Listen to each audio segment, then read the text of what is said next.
गुरु प्यारी साध संगत जी, प्रेम से कहना धन निरंकार जी। आशा करती हूँ सतगुरु माता जी की कृपा से आप सभी बहुत अच्छे होंगे। आज मैं आप सभी के लिए एक बहुत खूबसूरत साखी लेकर आई हूँ। उम्मीद करती हूँ आज की ये साखी आपको ज़रूर पसंद आएगी। तो चलिए सुनते हैं आज की ये साखी। साध संगत जी, निशांत जब अपनी दुकान बंद करके घर लौटे तो रात के 10 बज चुके थे। अच्छे से हाथ मुंह धोकर उन्होंने कपड़े बदले और सीधे खाना खाने के लिए पहुंच गए। खाने की मेज पर निशांत की पत्नी, उनके दोनों बेटे और बेटी पहले से ही मौजूद थे। निशांत का ये मानना था कि कम से कम घर के सदस्यों को रात का खाना एक साथ खाना चाहिए, जिससे कि परिवार के सभी लोगों को आपस में बात करने का समय मिल सके।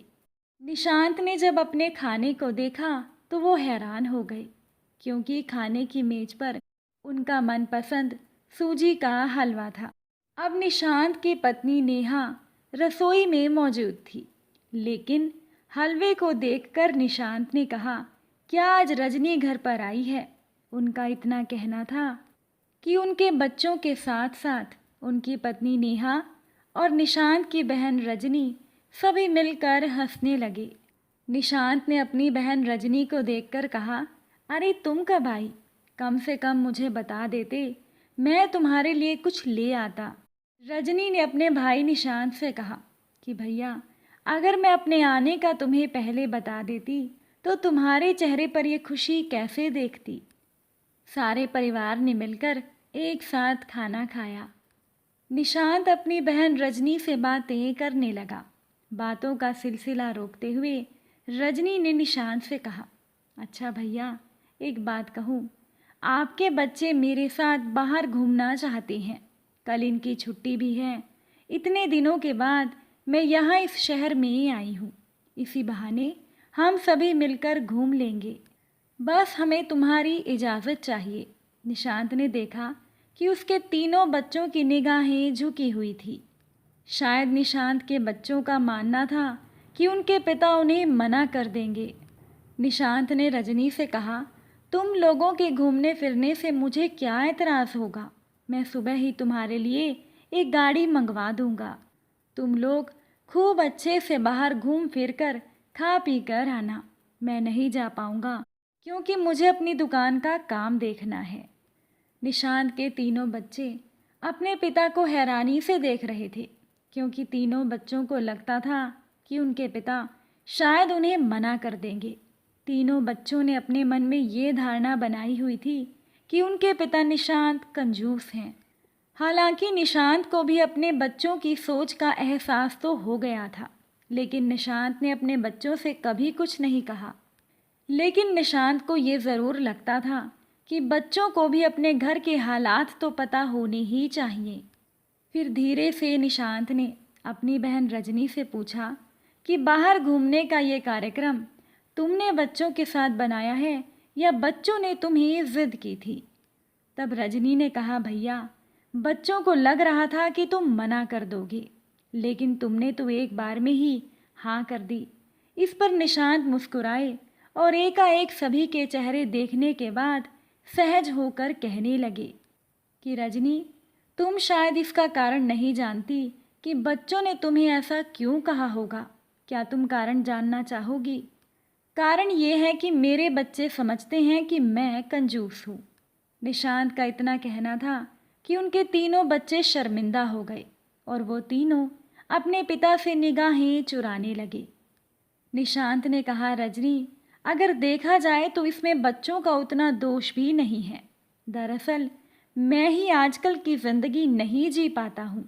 ना तो आए दिन बाहर घूमना फिरना, खाना पीना, अक्सर नए कपड़े खरीदते रहना।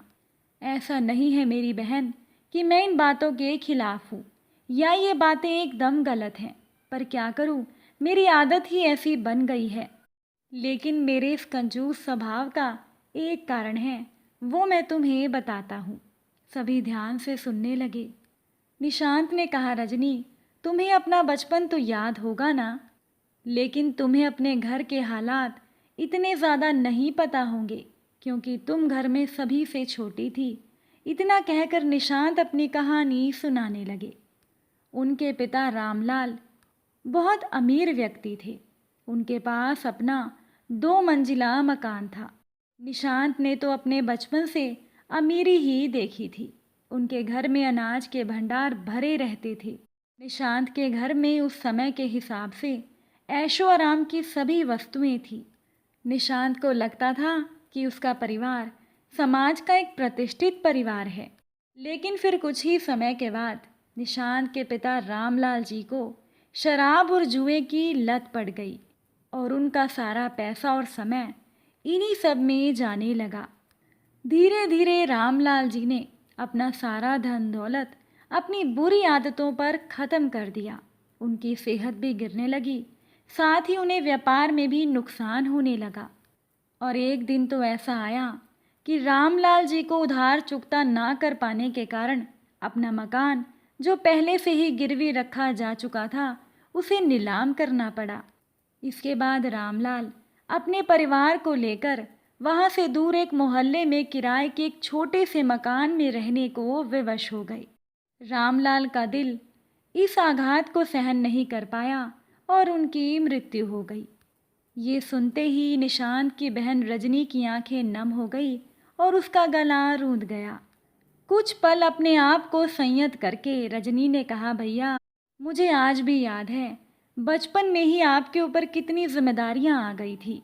हम लोगों के लिए फिर से अपना काम शुरू करना कितना मुश्किल था। वो तो जाने कैसे भैया ने कुछ सामान उधार लेकर बेचना शुरू किया और अपनी मेहनत से सारी जिम्मेदारियां पूरी की। निशांत ने कहा, इसी शहर में मेरे एक मित्र के पिता का थोक का कारोबार था। हालांकि मेरा वो मित्र मेरी आर्थिक रूप से मदद तो नहीं कर सका, लेकिन उसने मुझे जो हौसला दिया वो भी कम नहीं था। मैंने सभी लोगों से मिन्नतें करके सामान उधार लेना शुरू किया और उसे किसी तरह बेचकर मैं उधार चुकाता था। निशांत ने कहा कि मुझे खुद हैरानी होती है कि मैं ये कैसे कर पाया। जब थोड़े पैसे आने शुरू हुए तो मैंने माँ, दीदी और रजनी तुम्हारे साथ दूसरे मकान में रहना शुरू कर दिया। निशांत ने कहा कि मैं अपना बचपन अपने दोस्तों की तरह सही तरीके से नहीं जी पाया, लेकिन ये मत समझना इसकी वजह केवल पैसों का अभाव रहा है, क्योंकि हमारे पिताजी रामलाल जी की बुरी आदतों के बारे में सभी को पता लग गया था। तो सभी लोगों ने हमारे परिवार का अपमान करने में कोई कसर नहीं छोड़ी। जिस समाज में हमारे परिवार की प्रतिष्ठा बनी हुई थी, उसी समाज ने हमारे परिवार को बुरी तरह से अपमानित कर दिया। अपना सम्मान खोने के बाद भी सर उठाकर जीना आसान नहीं होता। मुझे अच्छे से याद है इन सभी घटनाओं से मैं कितनी शर्मिंदगी महसूस करता था और अपने दोस्तों का सामना करने से मैं बचता था। उन बचपन की सारी घटनाओं की चोट मेरे अंतर्मन में आज भी ताज़ा है और मैं अकेले में उस पीड़ा को आज भी ऐसे महसूस करता हूँ जैसे वो कल की ही बात हो। अब मुझे पता चला कि एक आदमी की लापरवाही और गैर जिम्मेदारी का खामियाजा उसके परिवार के जाने कितने लोगों को कितने समय तक भुगतना पड़ सकता है। आज भी मुझे अगर मेरा कोई पुराना परिचित मिल जाता है तो भले ही वो हमारा अतीत भूल चुका हो, लेकिन मैं उसे देखकर अपने आप को शर्मिंदा महसूस करता हूँ। फिर मैंने जी तोड़ मेहनत की। धीरे धीरे मेरे पास पैसे इकट्ठे होते गए और मेरा काम बढ़ता गया। फिर मैंने अपनी एक दुकान खोल ली और ईमानदारी से अपना काम करता गया। जब कोई पूरी ईमानदारी और मेहनत से अपना काम करता है तो ईश्वर भी उसकी मदद ज़रूर करते हैं। मेरा असूल रहा है, ना तो किसी की बेईमानी करो, ना किसी का बुरा करो और मेहनत से कभी पीछे मत हटो। मेरी लगन और मेहनत का परिणाम ये है कि आज मेरी वही छोटी सी दुकान एक जनरल स्टोर बन चुकी है और उसी की बदौलत मैंने ये घर खरीदा है। मेरी पत्नी तो थोड़ा बहुत जानती है, लेकिन मेरे बच्चे इस बारे में कुछ नहीं जानते, क्योंकि वो तो शुरू से ही मेरा ये मकान और बड़ी दुकान देख रहे हैं। वो शायद ये समझते हैं कि उनके पिता पैदाइशी अमीर रहे हैं, जिनको कि व्यवसाय विरासत में मिला है, उनको क्या पता कि कितनी मुश्किलों के बाद मैं इस मुकाम पर पहुंचा हूँ। पिता की बातें सुनकर उनके बच्चे तो जैसे हैरान रह गए। वास्तव में निशांत जी के बच्चे तो यही सोचते थे कि उन्हें अपने पिता का व्यापार विरासत में मिला होगा। उन तीनों ने तो कभी कल्पना ही नहीं की थी कि उनके पिता ने अपने बचपन में इतने कष्ट देखे होंगे और कैसे विषम परिस्थितियों में संघर्ष करते हुए वो यहाँ तक पहुँचे हैं। फिर निशांत के घर का माहौल एकदम से गंभीर हो गया। बात को बदलते हुए नेहा ने कहा, अच्छा चलिए, वो दुख भरे दिन तो बीत गए, अब आपकी मेहनत की बदौलत हमारे अच्छे दिन आ गए हैं, अब हमें किसी चीज़ की कमी नहीं। निशांत ने कहा, नेहा, इसीलिए मेरी यही कोशिश रहती है, ना तो हमारे बच्चों को किसी बात की कमी रहे, ना ही वो किसी बात में हीनता का अनुभव करें। यही सोचकर तो मैं मेहनत, लगन और ईमानदारी से अपना काम करता हूँ।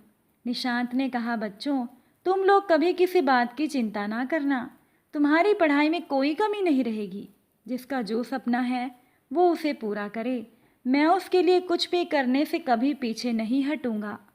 निशांत की बातों को सुनने के बाद रजनी ने कहा, ये बात हुई ना, अब कल की तैयारी करो। रजनी के इतना कहते ही सारे बच्चे चहकने लगे, लेकिन ना जाने क्यों निशांत का 15 वर्षीय बेटा रजत अब भी गंभीर था। रजनी ने पूछा, क्या हुआ रजत, तुम परेशान क्यों हो? रजत ने कहा, बुआ जी, अब पुराना समय बीत गया जब पिताजी को पैसों की तंगी रहती थी। अब हमारे पास पैसे या किसी चीज़ की कमी नहीं है, बल्कि हम अमीर ही हो गए हैं। तो फिर पिताजी ऐसा क्यों रहते हैं? अब तो वो अपनी इच्छाएं पूरी कर ही सकते हैं जो वो गरीबी की वजह से नहीं कर पाए होंगे। अपने बेटे के प्रश्न से निशांत चौंक गया। फिर कुछ सोचने के बाद कहने लगा, रजत, मुझे खुशी है तुमने ये प्रश्न पूछा। वास्तव में हमारे आज की जीवन शैली, आदतें या खर्च करने का तरीका इस बात पर निर्भर नहीं होता कि हमारी आज की आर्थिक स्थिति कैसी है, बल्कि हमारे जीने के तरीके तय करने में हमारा बचपन भी महत्वपूर्ण भूमिका निभाता है। और मैंने तो अपने बचपन में ही आर्थिक तंगी के ऐसे दिन देखे हैं। उसी वजह से अमीर हो जाने के बाद भी मेरा मन फिजूल खर्ची का नहीं करता, क्योंकि मुझे लगता है कहीं दोबारा से मुझे आर्थिक तंगी का समय ना देखना पड़े। और ये जो आर्थिक तंगी का डर मेरे मन में बैठ गया है, ये चाह कर भी मेरे मन से नहीं निकलता। हकीकत तो ये है, हमारा आज कितना भी बेहतर क्यों ना हो जाए, मैं कितना भी अमीर क्यों ना हो जाऊं, लेकिन मैं जिस तरह का बचपन जी चुका हूँ, वो बचपन मुझे इस तरह से खर्च करने ही नहीं देगा। लेकिन क्या तुम जानते हो कि वास्तव में कंजूस तो वो होता है जो ज़रूरी आवश्यकताओं पर भी खर्च नहीं करता है। और तुम लोगों को तो पता ही होगा कि हमारे घर में कभी भी किसी चीज़ की कमी नहीं रहती।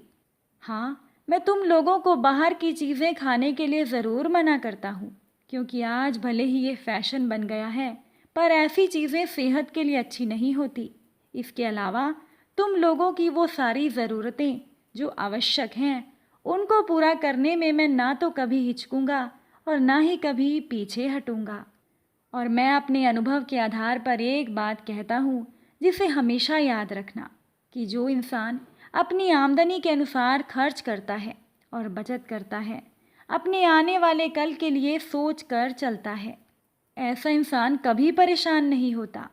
निशांत ने अपने बच्चों से कहा, अच्छा, बहुत रात हो गई, कल तुम सभी को घूमने जाना है, इसलिए आप सोने की तैयारी करो। साथ संगत जी, अब आप सभी भी बताइएगा कि क्या आपको भी आज की साखी का किरदार निशांत कंजूस लगा या नहीं। अपने विचार कमेंट द्वारा ज़रूर बताइएगा। और आज की साखी अच्छी लगी हो लाइक शेयर कीजिएगा, चैनल पर नए हैं तो सब्सक्राइब ज़रूर कीजिएगा। फिर मुलाकात होगी आप सभी से एक नई साखी के साथ। साथ संगत जी, प्यार से कहना, धन निरंकार।